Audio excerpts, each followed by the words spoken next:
Working on my lightsaber sounds. Ignore that. So the older I get, I'm starting to realize my growing fondness with story mode, aka easy mode. And it's a conundrum that I've been facing for a while now. And I feel like there's a certain conflict that's going on internally as I'm playing these games, and it's starting to really come to fruition.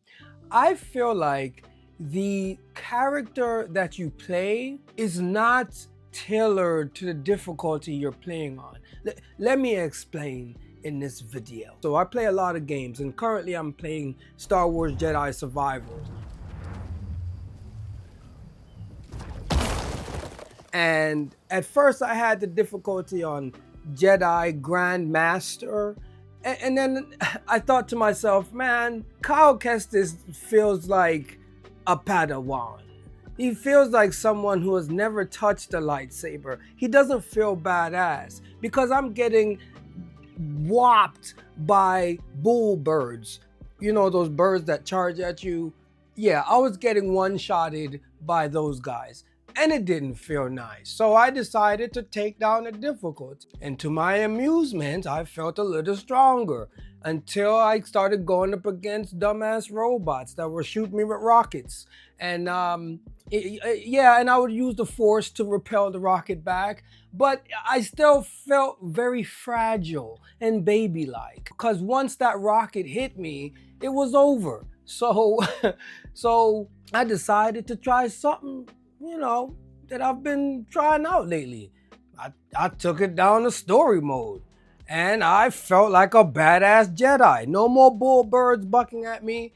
No more one-shot rocket hits for me. I felt powerful. I felt very powerful. So I just want to get deeper into why this is. So the difficulty you choose has nothing to do with how strong your character is in the story. And I think that's where the true conundrum comes in, right? And once you notice it, it's kind of impossible to ignore. So in Jedi Survivor, Cal Kestis is a Jedi Knight, right? And I'm not fond on my Star Wars lore. I'm a very casual Star Wars fan. I've seen all of the movies, and I've played pretty much all the games except for KOTOR.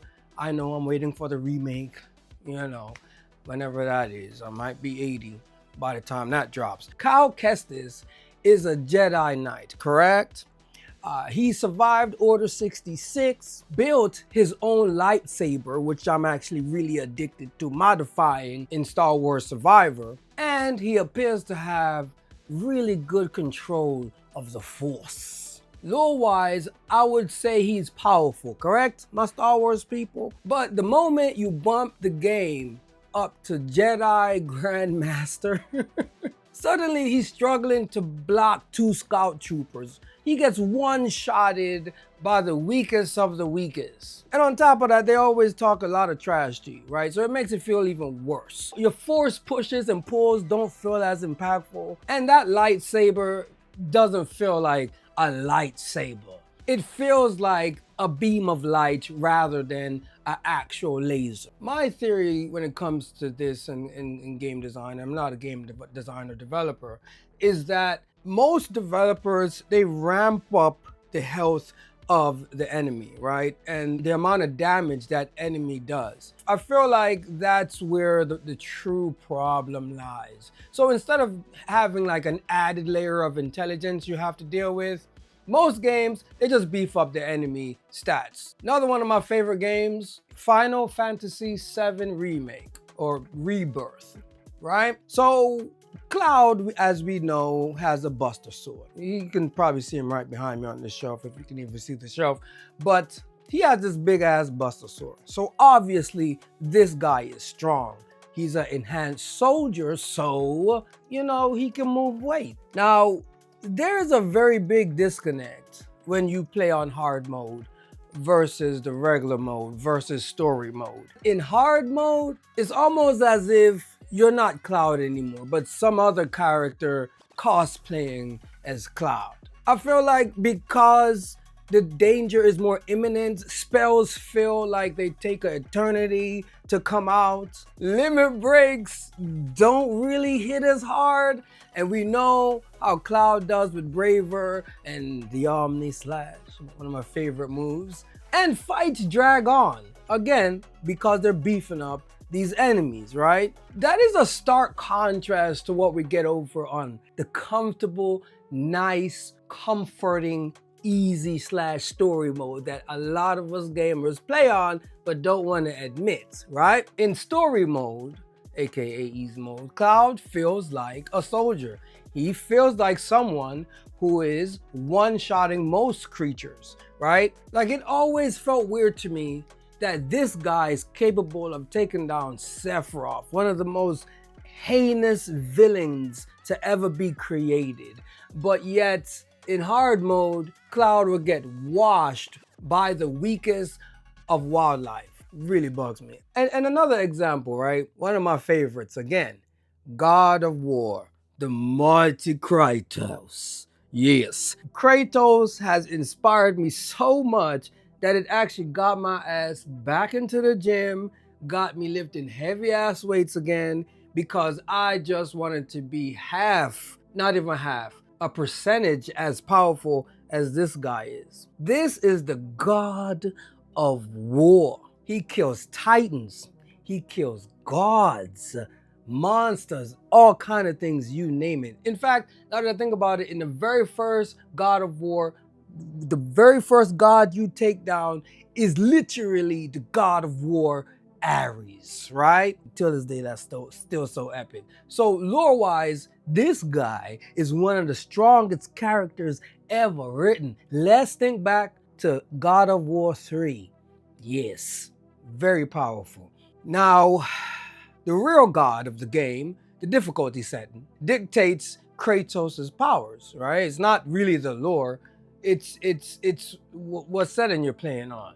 So in hard mode, even the weakest little flimsy ass enemy can come and one-shot Kratos, literally wiping out the feeling of his lore. He just doesn't feel the same. He doesn't feel as powerful. He feels like he's never hit a gym a day in his life, and he probably hasn't, because he's probably doing Spartan exercises.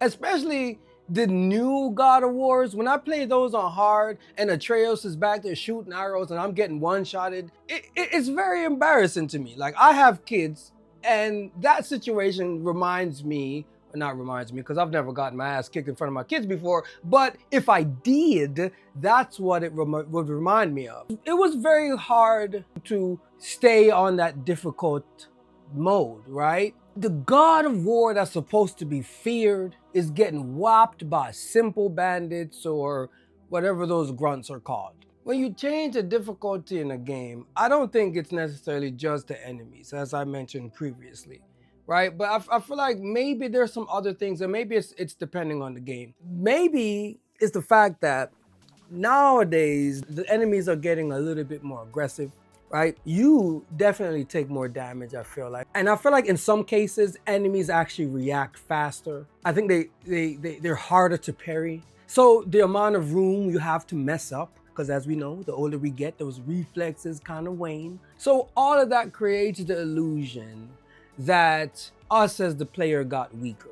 And I feel like because of this illusion, in my opinion, it kind of takes away from the lore of the character, right? What that character should be, how strong he should be. To me, it's so jarring seeing the badassery in the cutscene and then the wimpy assness with the hard difficulty mode, right? And I know what some people are gonna say. A lot of people are gonna say, but Jabu, I feel fulfilled when I play on harder difficulties. Now, I used to be like this, right? I do have the From Software badge. I've beaten every Dark Souls game, I've beaten Demon Souls, and yes, even Sekiro. So I play hard games too.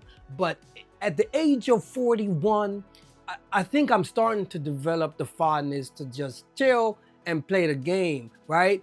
But I noticed that illusion of playing on hard while still feeling powerful is definitely diminishing a lot. Like, I don't feel like a badass playing on hard mode, right? And I don't necessarily have to achieve something in a game to feel like I've accomplished things in my life. So for me, gaming is literally for joy. It is literally for inspiration, right? My real accomplishment is my artwork. So I think that's where the problem lies. So I guess I said all that to say this. When you play on easy mode, think about it, right? It actually matches the lore the story is trying to tell. It matches the fantasy of kicking ass by pushing a button. You feel like the Jedi, the soldier from Final Fantasy. They call the soldier. I know it's kind of weird. I remember explaining that to my friend and then felt weird saying that the soldier is called soldier, but that's a story for another day. You feel like the god of war. And there's so many other characters where you can feel powerful. I remember Batman, I was playing, I think it was Arkham Asylum, I was playing Batman and one of the little thugs punched me once and I just fell out on the hard mode. Yeah, put that sucker on easy. Yeah, I went to town. So if you're starting to feel that disconnect as you get older, as you get more responsibilities, for those of us who have children, I have a teenager now, that is the real hard mode. That's survival mode right there, right? The more responsibilities we get, I feel like we should lower the difficulty for our sanity. My friend and my brother, sometimes I'll talk to them and they'll tell me about the frustration that they're having in a game. And we'll often come to the conclusion to just lower the difficulty. You got nothing to prove. You already paid for the game, right? You pay for your electricity, hopefully, and you paid for your console and your TV. So it's your entertainment, so you should play it the way you want to play it. But I'm just saying, don't sit there and struggle in a game because you're trying to massage your gamer ego. Just lower the difficulty. So I've been a little Reddit lurker for a while now, and I will go on a Reddit page and I'll see somebody complaining about the difficulty in a game that clearly has a story mode, right? For example, Baldur's Gate, just finished that. I played on the regular difficulty. I didn't play on story mode. But I remember someone saying how bad the battle system was because it was too hard. But they were playing on honor mode. I don't know, that doesn't mean the game has a bad battle system because your ass is too confident and too cocky to lower the difficulty. No one is gonna know unless you're one of those guys that really care about trophies. And like I said, if you have a lot of responsibilities, I feel like trophies don't even matter anymore. Do you guys still collect trophies? Maybe, I don't know. Maybe it adds another layer that I'm missing out on. But like I said, I play games for enjoyment, not for showmanship. So let me know in the comment section below, right? I want to know. All right, let's do this. Younger guys that are in your 20s, what difficulty you normally play your games at? I know a lot of you guys are gonna be like, I always play on hard mode. I take my gaming seriously, right? Write down in the comment section your age, your difficulty, your normal difficulty setting. For those of you middle-agers like me, who are like 30s, 40s, put your responsibilities, like I'm just joking, put your age and your difficulty in the comment section below. And for my senior citizens, with all due respect, because I love the elderly, please put your age and your difficulty below. I am so eager to read these comments. I am so eager to read it because I still feel like this is something that is not talked about enough. And the only time when gamers really talk about difficulty is when a FromSoft game comes out. When a FromSoft game comes out, which actually does have a difficulty settings, but it's just in a different way, right? The difficulty in From Software games is made easier by the items you find, i.e. the Mimic Tier, i.e. summoning the Blue Sentinels to your rescue, right? That's how the game becomes easier. So that's how you would have casual gamers who get through Elden Ring, right? Because you have assistants. And that's why I hate Sekiro so much, because you didn't have those assistants and the Sword Saint was a bastard. But anyway, that's beside the point. So load up the comment section below. Let me know what you think about the difficulty versus the lore versus how it makes you feel. For those of you who have no idea who I am, my name is Jabalani Ori. I am a lifelong artist. You can check out my entire body of work on my website, jahbu.com. If you are on the social medias, you can follow me simply at jahbu underscore art. Jabu underscore art. So until next time, my wonderful, amazing, powerful people full of lore, one love, peace.